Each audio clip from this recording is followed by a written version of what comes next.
तो राम राम सारे भाइयों ने आप वीडियो लेकर आए हाँ कि जो जॉब सिक्योरिटी पोर्टल है उस पर के डाटा अपलोड होगा और क्यों कर करना है।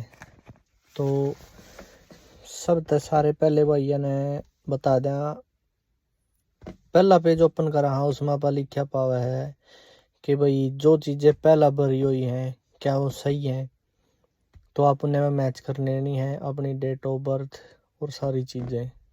उसके बाद ऑप्शन आवा है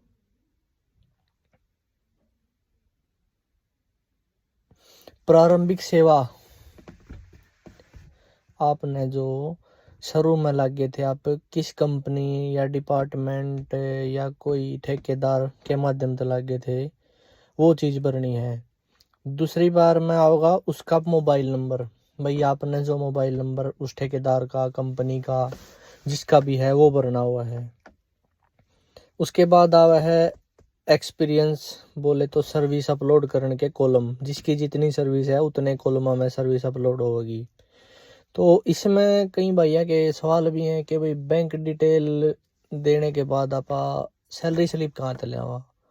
तो जो आप लोगों को एक्सपीरियंस बना हुआ है उसमें सैलरी मेंशन कर रखी है हर साल में कितनी थी, तो आपने वो ही सैलरी स्लिप में अपलोड करना है और वो ही अनुभव में एक्सपीरियंस में अपलोड करना है। तो जब ये अपलोड करोगे तो थोड़ा फास्ट और जल्दी चलें, क्योंकि इस साइट पे एक फंक्शन दे रखा है कि 12 से 15 मिनट का ही टाइम मिला है पूरा डाटा अपलोड करने में आप लोगों ने। जैसे कि किसी भाई के 5 कॉलम है, जो ज़्यादा पुराना है उसके 10 हो गए 15 हो गए, तो इस हिसाब से हर बैंक का अकाउंट नंबर, IFSC कोड और कितनी सैलरी और कितने दिन आप लोगों ने काम कराया ये चीज़ भरनी हुए हैं उसमें। तो कितने दिन किस बैंक में कब तक सैलरी मिली ये चीज़ अपन अपलोड करनी है।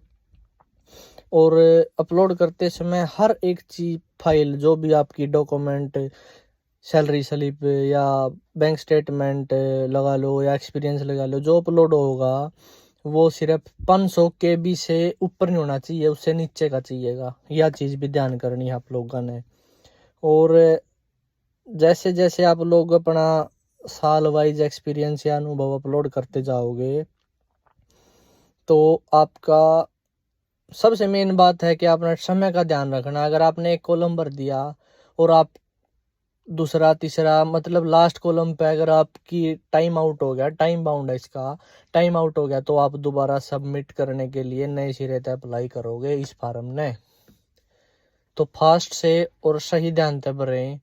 और एक ऑप्शन आवा है, कई भैया ने गलती कर दी, जो भी जिस डिपार्टमेंट में है वो उस डिपार्टमेंट का ही नाम लिख दे हैं, तो उसमें नेम ऑफ सर्विस प्रोवाइडर का ऑप्शन सिलेक्ट करें, न कि डिपार्टमेंट का। अगर आप डिपार्टमेंट में हो तो डिपार्टमेंट का, अगर आप किसी कंपनी या ठेकेदार के माध्यम से हैं तो सर्विस प्रोवाइडर का नाम अपलोड करें और उसमें मतलब सर्विस प्रोवाइडर सिलेक्ट करें, न कि डिपार्टमेंट। अगर आप डिपार्टमेंट में हो तो डिपार्टमेंट करो। कई भाई डिपार्टमेंट में सर्विस प्रोवाइडर के तहत हैं तो वो गलती करने लग रहे हैं कि सर्विस प्रोवाइडर की जगह डिपार्टमेंट का नाम अपलोड कर रहे हैं, जिस तरह के फार्म गलत हो जावे है। उसके बाद कोई भी, जैसे कि कोई एग्जाम्पल MS संध्या कंपनी थी, उसमें M/S नहीं लिखा जाएगा, सीधा MS, और वो S वाला एंड नहीं लिखा जाएगा जो S टाइप में मेंशन करे हैं, उसकी जगह आपने सीधा AND लिखना है। सीधे नाम कैपिटल में अपलोड करने हैं, कोई भी स्पेशल करैक्टर यूज नहीं होगा, सीधे नाम लिखे जाओगे।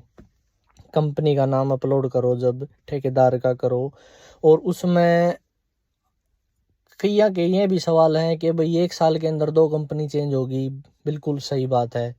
अगर 1 साल के अंदर 2 कंपनी चेंज होगी तो आप लोगों ने पहली कंपनी का नाम लिख के स्पेस दे के या और लिख के तो दूसरी कंपनी का नाम लिखना है। चाहे 1 साल के अंदर आपकी 10 कंपनी आई हो तो 10 के नाम लिखने पड़ेंगे, ठीक है। ये चीज़ें आपने मेंशन करनी है। और जो चीज़ आपने अपलोड करनी है सेल्फ टेस्टेड, आपका Aadhaar card, PAN card, offer letter जो HKRN के द्वारा मिला हुआ है, और 2024 जुलाई की सैलरी स्लिप, इन चीज़ों का आपने प्रिंट निकाल के सेल्फ के साइन करने हैं, खुद के साइन करके PDF बना के वो अपलोड करनी है, फोटो अपलोड करनी है। और इसका साइज 500 KB से ज़्यादा ना होना चाहिए किसी भी डॉक्यूमेंट का। आपका फार्म फाइनल सबमिट होने के बाद एक आपके पास ऑप्शन होगा लाइव फोटो का, तो आप लोगों ने उसका लाइव फोटो लेना है। लाइव फोटो कैप्चर कर देना। एक चीज़ ध्यान रखियो, कई भाई क्या कर रहे हैं, एक बार प्लग जब का दे हैं जिस तरह बंद हो जाए है, तो आप लोगों ने उसमें 3 सेकंड का टाइम मिलेगा, तो उसमें प्लग झपकानी है बार बार, और जब वो वेरीफाई हो जाएगा उसका प्रिंट निकाल लो पूरे फार्म का डाउनलोड करके, और उसको भी 500 KB तक ही PDF फाइल होनी चाहिए, इससे ज़्यादा की नहीं होनी चाहिए। तो उसको अपलोड करो, आप खुद के साइन करो, अपना नाम लिखो, और उसमें पे कोड यदि आपके पास है तो लिखो, कंपलसरी नहीं है, उन्होंने लिख रखा है। अगर आपके पास कोई पे कोड है तो लिखो, अदरवाइज कोई आवश्यकता नहीं है पे कोड की। तो बहुत ध्यान है, और ये चीज़ और नोट करना है, कई भैया की गलती क्या हो रही है, इसमें भी उनका समस्या रही है कि आप HKRN पोर्टल पे कब अपलोड हुए थे, यस का ऑप्शन करते हैं, आपके पास ऑप्शन होगा, आपने 1 अक्टूबर 2022 लिखना है। कई भाई गलती कर रहे, कोई 7 तारीख बता रहा है, कोई 5 ना, आप लोगों ने 1 अक्टूबर 2022 लिखना है। तो यह चीज़ ध्यान रखें, और ध्यान पूर्वक फाइनल सबमिट होने के बाद आप किसी भी प्रकार की कोई एडिटिंग नहीं कर सकते।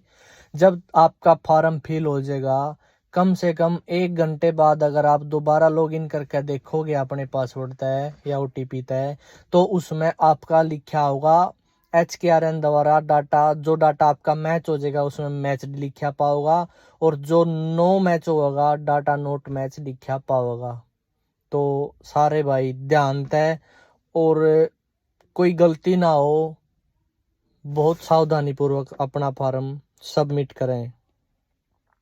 राम राम सारे भाइयों ने।